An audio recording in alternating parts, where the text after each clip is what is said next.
Alors ça y est, c'est bon, on y est, c'est bientôt la fin. Luffy, Kaido, Onigashima, Big Mom, Wano Kuni, tout cela va-t-il se terminer avec cette dernière attaque? Oda, tu as vraiment dessiné Luffy en train de brandir un éclair, comme si c'était un pain au chocolat? Et cela juste pour attaquer Kaido, la créature la plus puissante de ce monde? Foudroyer Kaido, comme Zeus foudroierait ses ennemis. C'est vraiment comme ça que ça va se finir? Eh bien si c'est ça, c'est incroyable, parce que ça y est, nous le savons. Le chapitre 1046 sera le premier chapitre du tome 104, tome qui sera bel et bien la conclusion de l'arc Onigashima. Et oui, ce serait mentir si je vous disais que je n'avais pas hâte de voir ça. Rendez-vous compte de toutes les dingueries que l'on a eues jusqu'à présent. Est-ce que vous vous y attendiez? Est-ce que vous l'aviez théorisé? Dites-moi tout dans les commentaires, ça m'intéresse d'avoir votre avis. Mais le moins que l'on puisse dire, c'est que l'on n'aura jamais vu un combat qui donne autant le sourire que Luffy Kaido. Ohio Minna ici Afro Roshi, j'espère que vous avez la pêche car moi c'est le feu. Bienvenue sur l'Afro Jackson, on va parler du chapitre 1046 de One Piece. Disponible légalement depuis ce dimanche sur le site de Glénat Manga Max et sur l'application Manga Plus de la Shueisha. D'ailleurs, la semaine dernière, j'étais avec Winnie Sensei en live sur le Twitch de Glénat, les ayants droit officiels de One Piece en France, pour discuter du chapitre 1045. Rendez-vous compte, c'est une dinguerie. Donc un gros big up à la team Glénat et à mon gars Winnie Sensei. Bref, aujourd'hui, on va parler de Luffy versus Kaido, le team up Raizo Jinbei, le futur de Momonosuke et le plan démoniaque d'Im-sama. D'ailleurs, j'en profite pour vous remercier d'être de plus en plus nombreux sur la chaîne. Je sais que vous l'attendiez de ouf et mon cadeau est que la semaine prochaine, étant donné que One Piece est en pause, je vais vous déballer notre théorie sur le One Piece, à moi et à Zoro le frérot. Parce que vous le savez, quand il s'agit de One Piece, Afro n'est jamais seul.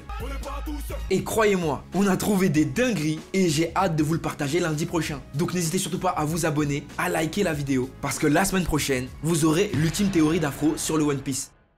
Bref, One Piece chapitre 1046. Comme je le disais précédemment, c'est un chapitre qui va ouvrir le tome 104 de One Piece. Tome qui est censé annoncer la défaite de Kaido et la fin de l'arc Onigashima. Oda a petit à petit placé ses pions et je pense que le setup est presque prêt. Pourquoi? Eh bien premièrement, parce que ça y est, grâce à la défaite de la garde rapprochée de Kaido, King, Queen et Jack, ainsi que les têtes d'affiche Page One, Ulti, Sasaki, Who is Who, Black Maria et j'en passe, il ne reste plus aucun ennemi. Tout ça a été possible grâce à Otama et son fruit du démon qui a permis d'inverser la donne et de permettre aux soldats ayant mangé un smile de rejoindre le camp de la résistance. Encore une fois, Oda a mis les enfants, la nouvelle génération à l'honneur, en mettant en avant Otama, mais aussi en permettant à Momonosuke, le futur shogun de Wano Kuni, de briller, en assumant à lui seul tout le poids d'Onigashima, le tout motivé par Yamato. Ce qui me fait me poser la question suivante. Est-ce que Yamato ne va pas rester sur Wano Kuni à épauler Momonosuke afin de faire de lui un meilleur shogun? Car souvenez-vous, certains des fourreaux rouges ont péri, et il lui faudra donc une nouvelle garde rapprochée s'il ne rejoint pas Luffy dans ses aventures pour pouvoir diriger Wano Kuni. Donc je me pose réellement la question sur le destin de Yamato et Momonosuke. Vont-ils rester ensemble ou vont-ils se séparer à la suite de tout ça? Oui, il y a une partie de moi qui me dit que Yamato dans l'équipage, en tant que perso féminin, ce serait incroyable. On aurait la femme réservée, la michto et enfin la déterre, même si vous le savez, toutes les Mugiwara sont déterres. Mais cela ferait écho avec son envie de découvrir le monde et de s'affranchir de la destinée que son père lui a réservée. Donc ouais, moi je suis partisan de cette idée. Ce serait vraiment cool pour le personnage. Sauf si une carotte passe par là. Les fans de carottes, on vous connaît. Donc oui, pour en revenir au setup, il ne reste plus aucun ennemi important, mis à part Kaido, même Orochi a tiré sa révérence. Enseveli sous les décombres. Dommage, j'aurais bien aimé qu'un Zoro le tranche, ça nous aurait fait un bien fou à tous encore une fois, mais bon, ne soyons pas trop gourmands, car Oda aime nous prendre à revers. Il n'y a qu'à voir le Gear 5. Et en parlant de Gear 5, tiens, revenons au combat Luffy Kaido, car il est quand même le point culminant de l'arc et on a tous envie de savoir la suite. Mais je vais être direct et honnête avec vous, il y a quelques points qui m'ont intrigué. Premièrement, l'attitude de Kaido. Ce dernier a bel et bien décuvé, en même temps, face à un Luffy Gear 5 qui te met une steak qui traverse ton visage, t'es obligé de te poser des questions, et ce dernier lui demande qui il est. Et il a l'air anodin comme ça, mais mettons-nous à la place de l'empereur. Jusqu'à présent, il a affronté un individu qui ne maîtrisait pas ses pouvoirs et qui essayait tant bien que mal de l'attaquer avec des attaques qui ont plus ou moins marché, mais là on est clairement à un autre niveau. Le fait que Luffy arrive en balançant un Gatling Gun à faire des dégâts à Kaido, le tout en y incluant de l'acquis de l'armement et du Ruo, ou le fluide royal si vous préférez, c'est déjà un exploit en soi. J'imagine même pas dans quel état doit être Kaido. Et tout ça me fait poser la question suivante. Kaido est-il réellement le plus puissant adversaire qu'on a affronté jusqu'à présent? Et quand je dis puissant, je parle en tant que force destructrice. Car oui, c'est vrai, il peut soulever une île, il peut one-shot des individus, mais en termes de dégâts brute, j'ai l'impression que Big Mom est beaucoup plus destructrice que lui. Et c'est là que j'ai besoin de vous. Pour vous, qui fait le plus de dégâts, Big Mom ou Kaido? J'attends vos débats dans les commentaires. Comme je le disais, la suite aussi m'a laissé perplexe, car Luffy, étant bel et bien conscient, lui répond qu'il est Monkey D. Luffy. chose qui je pense nous a tous rassurés. Car si Luffy avait dit qu'il était Joy Boy ou quelqu'un d'autre, eh ben on aurait perdu cette magie. Car même si avant on pouvait penser que l'univers de One Piece existait et évoluait sur Luffy, aujourd'hui il est une pièce maîtresse de ce dernier. Néanmoins, Zunisha qui mentionne Joy Boy et Kaido qui se pose la question de qui est Luffy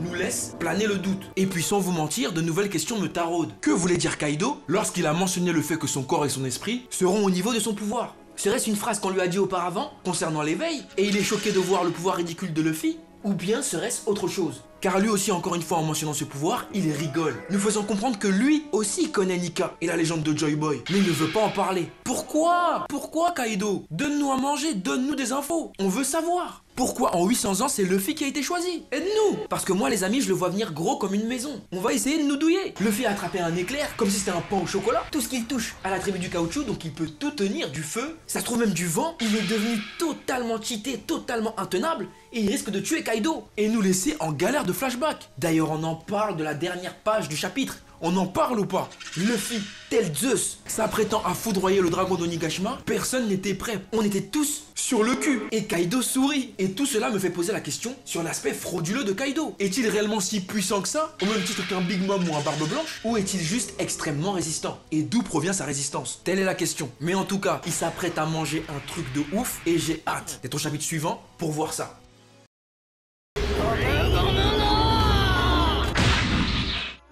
Kaido est sur la fin, le combat va bientôt s'arriver. Zoro a été récupéré et est toujours dans les vapes, Sanji est debout, et Raizo, traumatisé par l'incendie du château de Kuli, avait récupéré de l'eau de Zunisha et l'avait stocké dans ses parchemins afin de prévenir au cas où il ferait face à un nouvel incendie. Et rien que ça, c'est fort, parce que Raizo a quand même battu Fukurokoju, je sais pas si je l'ai bien dit, excusez-moi, mais il a aussi stocké une attaque de Kaido. Il est cheaté ce mec en vrai. Il faut mettre du respect sur Raizo, vraiment. Il est peut-être moche, mais il a fait le taf. Mais pour moi, le MVP de la bataille d'Onigashima, ça reste Jinbei. Il a affronté Wuzu et il l'a démonté avec une facilité déconcertante. C'est pas bien de se faire hagard comme ça, dans la gratuité la plus totale. Et c'est la raglar, vraiment c'est la raglar. C'est le Mugiwara qui a le moins de dégâts, il a le moins subi. Et attention, hein, vous le connaissez, c'est un bouc d'éther. Il aurait pu aller affronter Big Mom, ou encore Kaido, tranquille, rien n'allait l'arrêter. Il a battu Wuzu et en plus, il a obtenu des secrets sur Nika. S'il avait pas été là, on n'aurait jamais su. N'oubliez jamais ça. Oui. Donc pour moi, Jinbei MVP de cette bataille de Nigashima. Je veux pas savoir pour Zoro, Sanji, non. Jinbei, respectez-le s'il vous plaît, c'est important. Et en plus là, il est en train de régler, grâce à Raizo, le problème de Nigashima, en contrôlant toute l'eau stockée de Zunisha. L'incendie de l'île en forme de crâne va être réglé. Kaido va être battu et on va atterrir en douceur à Onigashima. Que demander de plus? Oui, on est en détente. Et t'es tellement en détente que t'as oublié de liker la vidéo. Parce que je te vois, tu kiffes depuis tout à l'heure. Le dernier élément de réponse est là. Momonosuke va tranquillement faire atterrir Onigashima lorsque le combat sera terminé avec Kaido et ils vont pouvoir célébrer tranquillement leur victoire à la capitale des fleurs. Mais pour finir, quelques questions me taraudent. Pourquoi Shanks était avec le conseil des 5 étoiles? Pourquoi Im-sama est assise sur le trône? Pourquoi Luffy? Pourquoi Shirahoshi? Pourquoi Barbe Noire? Et pourquoi Vivi? Toutes ces questions me matraquent le crâne et il me faut des réponses. Pour moi, clairement, ce n'est pas Shanks qui a balance pour le Gomu Gomu no Mi, mais plutôt Im-sama qui avait donné au préalable les photos de Luffy, Shirahoshi, Vivi et Barbe Noire. La personne dont Shanks est venu parler devant le conseil des 5 étoiles, c'est de Barbe Noire, j'en reste persuadé. Mais on reparlera de Shanks dans une prochaine vidéo, ne vous inquiétez pas, tout est déjà prévu. Et le fait que Vivi ait été la cible du gouvernement mondial, sachant qu'elle est considérée par Oda et par les Mugiwara comme étant une alliée, risque de changer la donne. Car pour elle, tout comme pour Sabo, Luffy serait capable de débarquer à Marie-Joise et libérer les esclaves. Tout comme l'énonçait la prophétie qu'a entendu Wuzu. Le seul point qui me turlupine encore, c'est Momonosuke. Son rôle est méga important car les frontières sont la clé pour l'avènement du nouveau monde. Et j'ai vraiment hâte de savoir s'il va rejoindre l'aventure ou pas avec les Mugiwara afin de découvrir le One Piece, ce fameux trésor qu'a caché Goldie Roger. Mais bon, pour tout cela, nous aurons les réponses très prochainement et j'espère que vous serez de la partie afin de les découvrir et les analyser avec moi. Sur ce, c'est la fin de cette vidéo, j'espère qu'elle vous aura plu. N'hésitez pas à la liker, à vous abonner et à me suivre sur Instagram et Twitter pour ne manquer aucun de mes sondages. Et si vous voulez rigoler un peu, ma chaîne principale est dans la description. Et quant à moi, je vous dis à très vite sur l'Afro Jackson pour de nouveaux contenus. Sayonara les frérots et les sœurettes, bisous. Mouah.